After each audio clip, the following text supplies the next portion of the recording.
Thank you. And I've got my cinematographer here, Khalid. Would love to have you come down if you're around, buddy. Is Kelvin here? Kelvin, are you here? Did you make it? Okay, I didn't. Thank you for being here. Thank you for having me. And for showing the film. It's really exciting to be hosting the New York premiere of a film like this, which is very sort of spiritually rooted in the city and the history of the city and the feel of the city. Welcome. Thanks for having me. I'm interested in, just to start things off, the setting of the film and the fact that it is such a period piece, and it's about a lot of things, but it's very pointedly about this moment in history, in the summer of Sam, 1977. And even though the action almost exclusively takes place in this single apartment, it has a sort of expansive scope in terms of its frame of reference as a film. So could you just talk about that? Sure. I moved to New York City in the summer of '99, actually, from growing up in Louisiana in the South. So it was like a really big change for me. And of course, when you get here, the first thing I felt like I was always hearing about was like how awesome and crazy and weird the '70s were. So like, I think from the moment I got here, all I would do would be kind of like figuring out what that world was like. And you meet all of the kind of like older artists and filmmakers of that time and that era, and they're like, that's all they talk about. You're like, oh God, I wish I was around then, you know? So I think early on it was implanted in my head about how much I loved that era and how dangerous and beautiful and all this great art and music and film came, particularly out of New York and this realm. And as the years went by living in the city, I kind of, once my film career started and I was trying to kind of navigate my life a little bit, I found myself really cutting down all of the like detritus in my life and my belongings and my space and all that. And I got kind of really isolated and ended up on the 5th floor of a Chinatown tenement building, which amazingly we ended up shooting only a few blocks away from my old apartment that was there.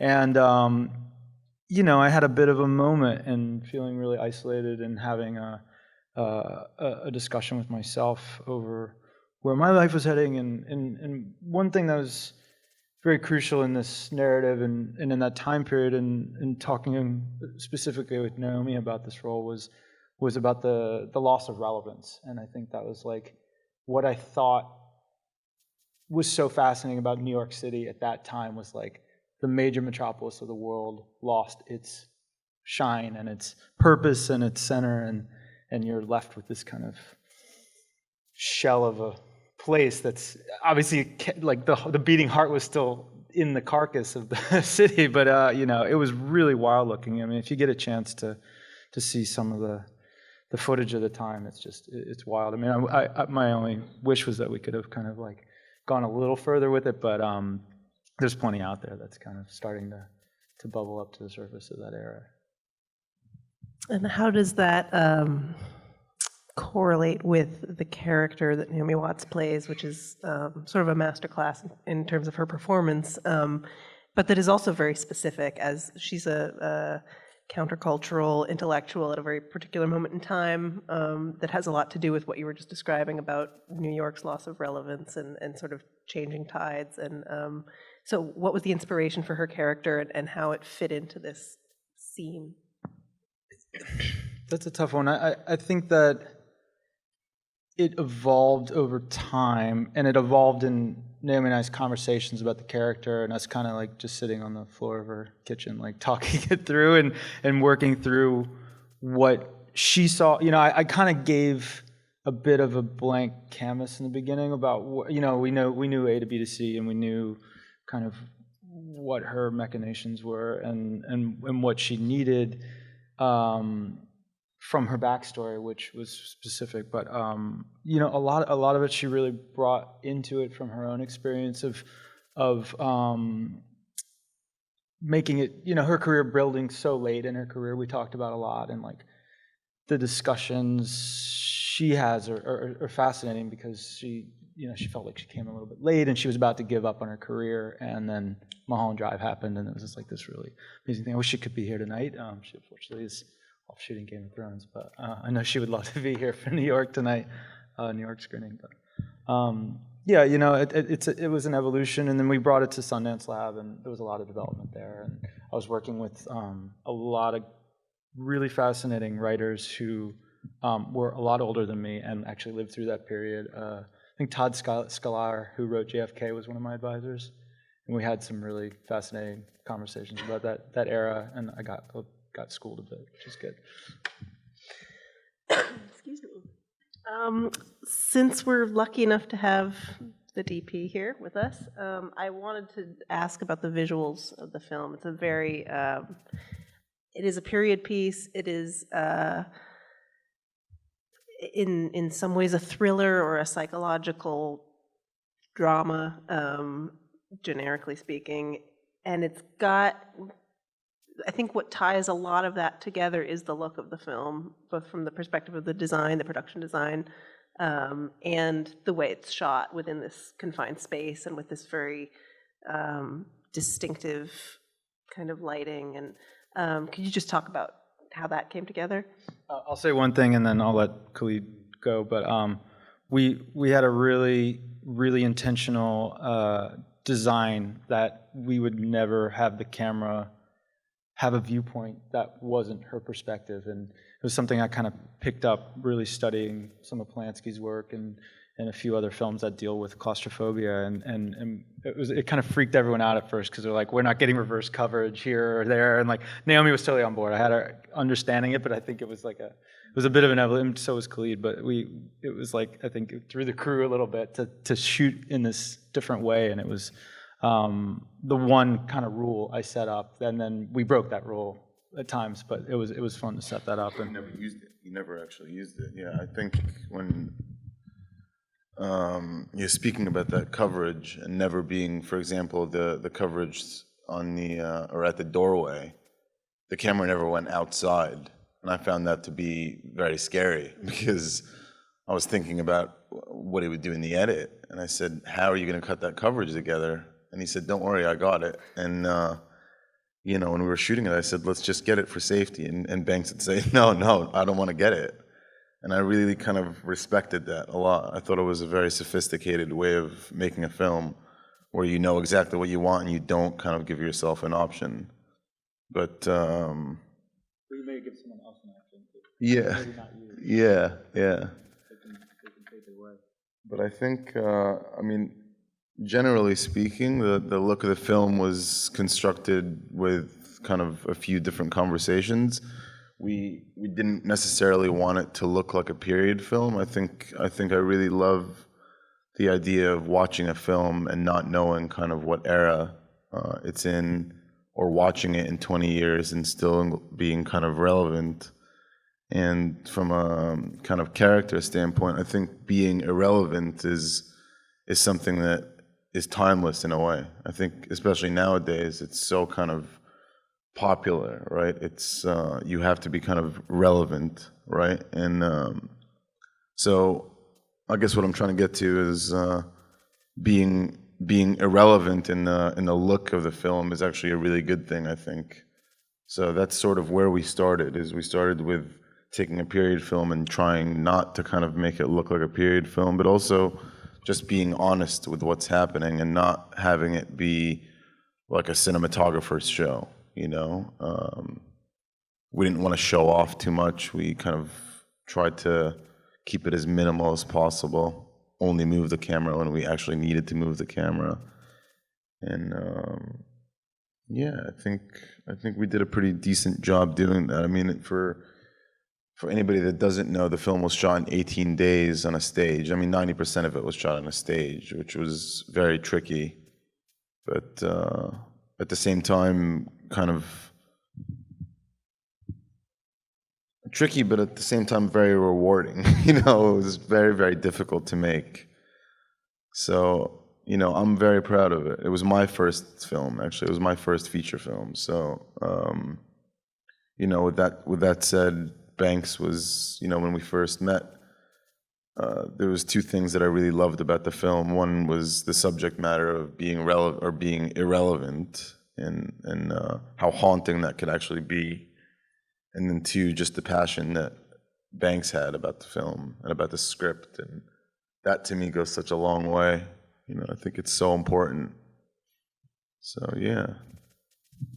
I'm interested. I'm interested in this idea of relevance and irrelevance, partly because it is so much a piece that's built around a single performance, in the sense that that June is facing down this state of irrelevance that is terrifying, that is existentially terrifying, as well as professionally and personally terrifying. But as far as the film goes, and the way that it's shot, and the way that the story unfolds for us, it is all about her. She is in sort of practical terms relevant, and she's at the center. And so I imagine it would be an interesting challenge to sort of convey this fear or this threat of irrelevance, while also, from a narrative standpoint, so closely hewing to one character, one performance, one figure in the frame. And was this something that you sort of had to navigate? I'm trying to piece that as a question. Like you mean in terms of? Help me with that. Yeah, Sorry, I'm not quite sure. It's a weird question. Just how it's. I guess the interiority is what I'm getting at. Yeah, is sort of her psychological state when it's just her. And I mean, it is sort of her facing her demons, and it is a film about fear in this very interior sense. I started from the thought of sound, and I think that, you know, when you do a movie like this, you got to be really careful not to go overboard with that, because it can turn into some really wacky kind of filmmaking very quickly if you're just doing the voices in the head. But I wanted it to feel like you were hearing the voices in her head, and the concept of the buzzer is this existential threat that obviously doesn't really play out in the narrative in a traditionally satisfying way, obviously very on purpose. But rewatching the film a few times, and even now I surprised myself where I'm looking back at it and I see clues that I might have even planted for myself, that they're there. There's like all the answers are in there, and it's like it's been a fascinating process for me to unpack. And it might not be the most efficient way to make a movie for larger audiences, but I feel like it can be incredibly rewarding to have this kind of interiorized narrative, because you just are always going to find new things in it. And I see things that like Naomi did. I'm like, whoa, like what was she thinking? And like and when I would ever talk to her about what was in her head when she was in a particular moment, because we would have these things, because the only way she's just one of the most phenomenal actresses of her era, and there's not a lot you can say one way or another. Like you're only there when she's having like a rough day or something. You know, that's the only real guidance you really need to give someone like Naomi. There was so much guidance. Well, He's so hard on himself. no, I don't mean that. Well, I mean in the sense that we were so on board with the fact that this was an interiorized narrative that had no voiceover, and how to do that. And that was kind of how I dealt with my first film too. Was like I was thinking a lot about Faulkner in particular, and how beautifully his writing interiorizes narrative. But then if you're ever going to see that on the screen, it's pretty hard to do. So like these are the challenges I like to set up for myself, is to go after that kind of filmmaking, and she was so on board with that, and I love that. That was really the groundwork we laid for starting off that way. And I'm trying to think if there's anything to add to that. The hard part is really kind of dealing with the soundscape as it relates to what's real and what isn't, and knowing where to draw that line, because I kind of know where the reality stops and the thing stops, but it's funny to hear how other people interpret it, and I'm glad to have that kind of narrative. How do you think of the film in terms of genre? It's a little bit of a slippery It's Great question. it's a film about fear, about all kinds of fear. Fear of oneself and the damage that you can do. Fear that causes writing block. But also fear of going outside and fear of letting people in. And so this is scary movies. This is a festival about fear. But this one's hard to categorize. So how would you? I mean, I think the one category that you can't categorize, it's certainly not a comedy, right? But when I'd heard that the film was being marketed as a thriller, I said, "What? How in the world is this a thriller?" And then I heard it was a horror film. Like there was a review that said it was really scary, and I found that to be really scary. Actually, just saying that. No, I swear, it was just like, what? When I read the script, and I still actually firmly believe this, I think it's a character study about humanity and about the fear and what exactly it is that makes us fear being irrelevant. So I think it's more of a character study than anything. And there's some people that can find that to be quite boring, actually. But if you think about it, and if you watch it again, and I've watched the film maybe 5 or 6 times now, and every time I watch it, I learn something new about the character. And that's what's so great about having such beautiful and strong performances is that there's certain things said in the subtext that you don't really pick up on the first time you see it, But Naomi really, like when we were shooting and I'd be behind the camera filming her, I'd sometimes think that she was upset with me, because she'd have this face, and then. And then I'd watch the film, and I said, "Oh, wow, that's actually just her acting." But Not quite method, but yeah, no, she's not, and for sure. But still, there was definitely moments like that. So I do feel like 100% it's a character study from my side, at least, and I still feel that way.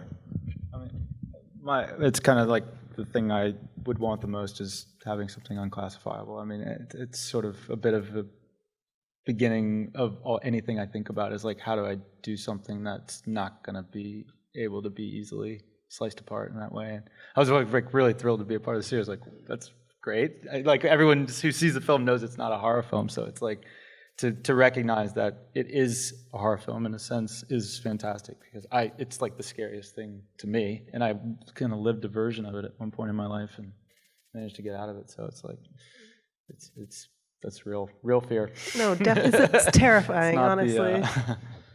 Yeah. Well, I want to throw it out to the audience. I know we're a little bit short on time, but I'm sure there are questions. So I think we have a mic coming around. So I'll point to you. Yes, right here in the middle.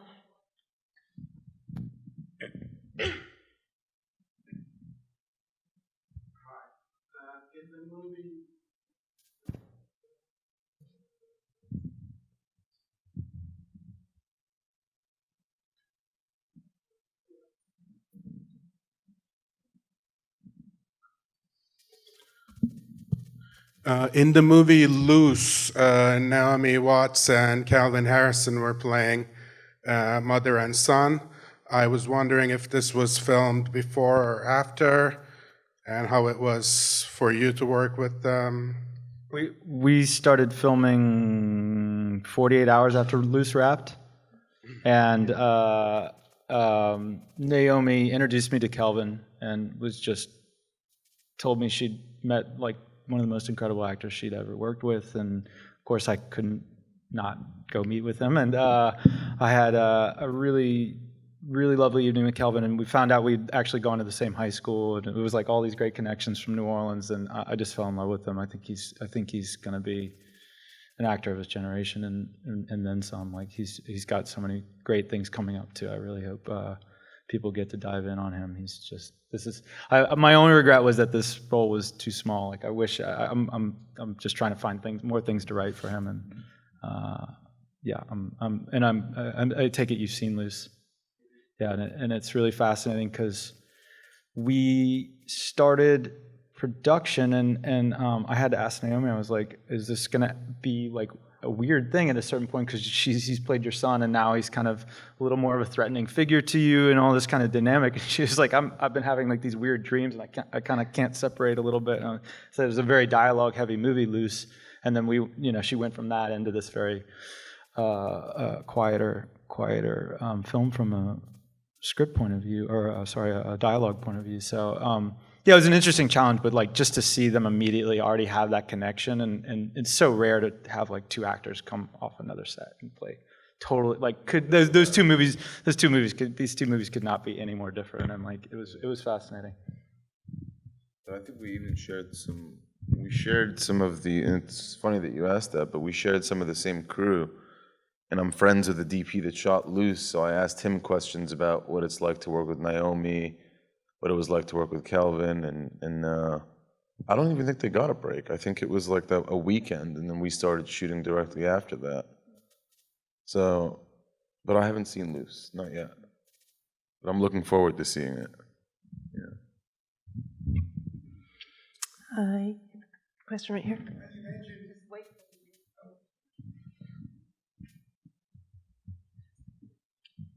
You mentioned some Polanski, I guess, assuming you meant Repulsion or The Tenant, and I even thought, because of the title, maybe Hour of the Wolf, the Ingmar Bergman film, which is about an artist who's what were some of your other, maybe film influences for this film in particular? There's a lot. What was really, it doesn't diverge too far from Polanski. It was one thing I really latched onto was Polanski's Pianist, and how he handled at the end, relatively close to the end, when the protagonist is stuck in this apartment and witnessing the Polish uprising, and I got lucky enough to go to the stage in Babelsberg, Berlin, where they filmed that, and I just spent an entire day picking apart. I had all the shots printed out from that film, and I just sort of started kind of piecing it together. And really feeling like this would be the way he did that was so simple. It was like, it's so driven by singular perspective, and I love that when you see it in filmmaking. You don't see it that often anymore. But I'm trying to think of other films that were like really impressed by me. Repulsion is obviously one of them, and Naomi and I watched that movie several times going into it, and we have a lot of secret Repulsion Easter eggs in the movie that you may or may not find. But That's the hardest thing to do, actually, being that simple. I think it's really sophisticated, actually. I mean, yeah, I think so, and I'm like having a blank of any other movies I've ever seen in my life now. It's what kind of happens, I think. No, but I think attention spans have a lot to do with it. People don't take those types of approaches anymore because no one has the attention to sit through a movie that's a singular perspective. Quite some people find it to be boring, I think. It's just funny where films have like gone now in comparison to where they were even 10 years ago. Like I was talking about films from 1999 the other day, one of my favorite years, and where they are now. It's like, What did we watch when prep? I'm trying to remember if we watched something there. we watched Never Let Me Go, which was a Mark Romanek film, but I think one of the most beautifully shot films ever made. And one thing that I really loved about it was the consistency. There was such a consistency in the cinematography and in the visual language, like the exteriors, like day exteriors versus night interiors and night or day interiors, all kind of. I mean, they looked different, obviously, but they felt so kind of textural, and they felt so similar in a way, that I really loved that. And I remember showing that to Banks on our first meeting, and we really loved that film as a visual reference. But what else? There was a few others.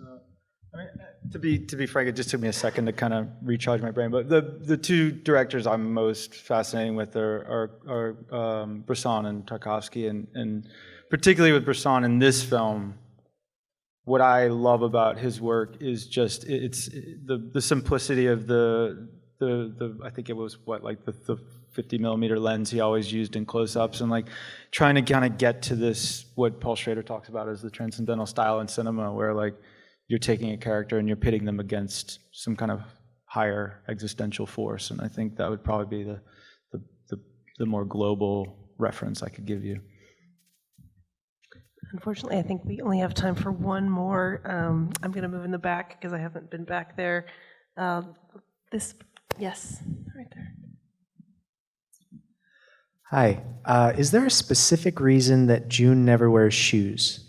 That might have been a Naomi decision. I think that's just sort of like symbolic of when people start kind of giving up on a normal societal life. That it's a sign of, it's kind of like weirdly a sign of like if you lived in maybe I don't know the Florida Keys or like Jamaica or something, like you wouldn't wear shoes. I think it's kind of a symbol of checking out of the world in a way. And like, I mean, I just thought it would be terrifying to have her walk out into like 1970s New York City streets on fire with no shoes on. And unfortunately we had to do that shoot on like a, what was it, like 5-degree day? It was really cold and it was very hard. But Naomi is incredible. Suffers for her art. Yeah, I think that's part of her whole thing, she would say, if she was sitting on the stage. Well, I'm really sorry to say that that's all the time we have, but thank you guys so much, and thank you all for being here. Thank you so much.